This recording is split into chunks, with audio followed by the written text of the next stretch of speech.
Good morning everybody, welcome back to another studio vlog. Hope you're all doing well, and today is actually bank holiday Monday, it's the 10th of April today, so yeah, I just thought I would come and start my morning in the office. I only have like half the day because we are going out later, but right now I'm actually just gonna record a Patreon podcast. Today I also want to try out my glitter sticker paper, which I haven't done yet. This is the sticker design I've decided to do. I think this one will come out really nice because like I have already tried to add like sparkles on it, and because it's like underwater I think it'll just look really magical. So yeah, just did the background, the little white background for it, and then I just saved it as a PNG.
Okay, so I want to now share with you three tips that are going to help you get searched a lot better on Etsy.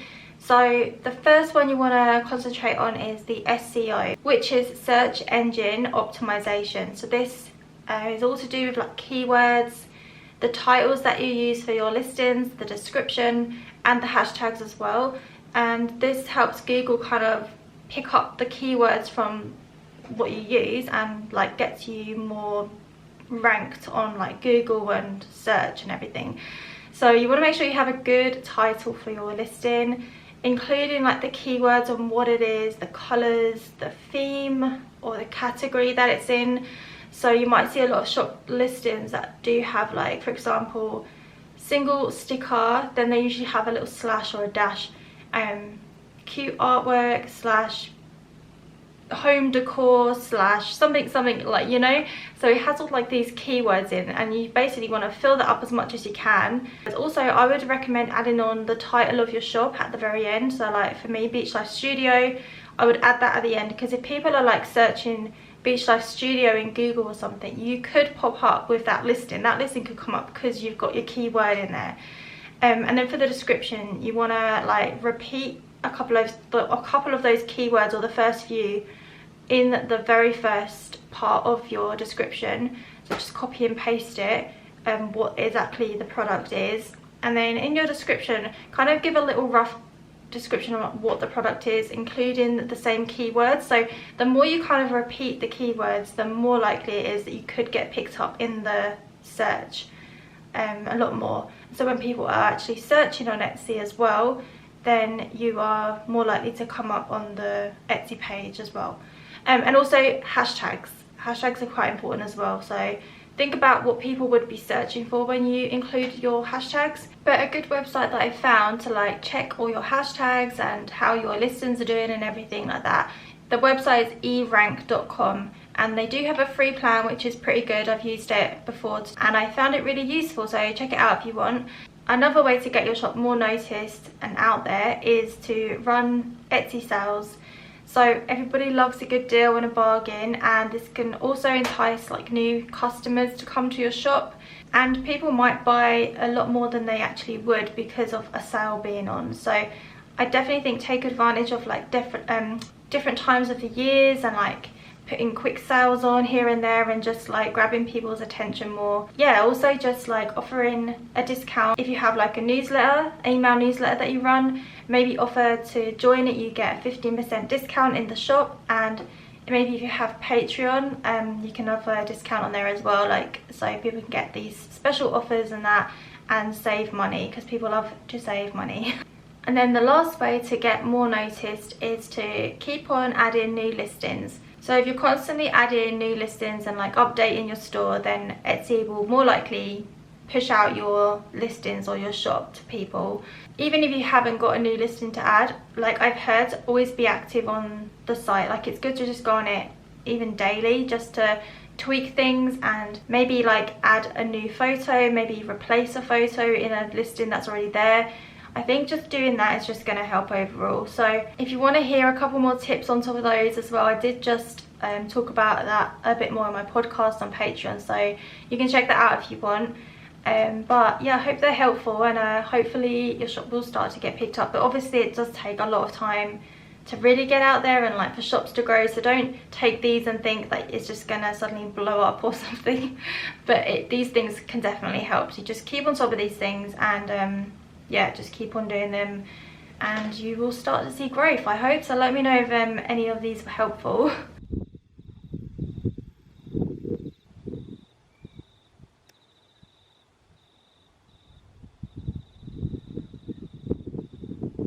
Good morning everyone. I've just come in the studio today. It's Tuesday now. First of all, I just want to welcome Bonnie to my Patreon. She just joined the other day, so I just wanted to shout out and say thank you so much for joining. I'm really grateful. I just really appreciate any support to my art business and stuff. So yeah, I always shout out anyone who joins my Patreon as a new patron on like Instagram stories and on my YouTube videos. So yeah, welcome, and I hope you enjoy all the content on there. If you don't know what Patreon is, by the way, I basically share extra behind the scenes stuff, sketches, time-lapse videos, discount on my shop, first look at things, all that kind of stuff. I recently lowered my price on the tiers, so hopefully then it's just more affordable for everyone. So check out the link if you want, and I'd love to see you over there. As you saw, I tried making some glitter stickers yesterday. So as you can see, there's lots of like glitter and stars on it. It's really pretty. I love how they've come out. It's about 9.5 centimeters that way, which is almost 4 inches. So I really like the size of these. I feel like these look really nice on like laptops or notebooks or something, or even you can put them on your water bottle because these are weatherproof. So this one didn't cut very well. So as you saw, I did actually have some problems. Basically the Cricut wasn't reading the paper because of the like glossiness on it, I guess. So I had to YouTube how to fix that, and they did say put like scotch tape around the edges, which I didn't have any. Then I found this, which is something I had, and this is kind of like scotch tape at the top, but it's just got like Merry Christmas on it. So I just risked it and I tried it. So I stuck all that around the edge, just covering the black lines, and then it read it after that, so it actually went pretty well. Then I tried to peel off the paper. I tested it first to see if they cut, and they didn't. I was meant to put it back through, but instead I pressed the arrow to release. So some of these like cut a little bit funny, and I've tried to like peel it off and then it ripped. So I'll just peel this one off and show you what it looks like. So yeah, just peel it off like that, and there's the sticker. So even though the cut was off, like it hasn't actually affected the sticker itself. So I think I'm going to stick this on the front of my bullet journal. Don't know if that ruins it or not. Not sure if that looks weird now, but I can actually just peel that back off. That just peeled right back off. Hold the phone. I might stick it to the back of my phone now to see how it looks. Actually, it's quite cool in the back of my phone. I like that. And I might just see, you can still peel it back off. Came off quite easy, and it's still got a lot of stickiness on it. So that's pretty cool. I'm gonna just try it on one more thing. I'm gonna stick it on the front of my laptop. But if I don't want it on there, I can just peel it back off. I love it. Love how you can just keep peeling it off and on, and it's still really sticky. So you could peel it off and on things a couple of times and it should be totally fine. But yeah, I'm gonna add this to my shop now. I'm gonna take some product photos and yeah, do that. So I think for now I'm actually gonna add it back on my phone though, because I did like it on there. So yay, got my first sticker on my phone.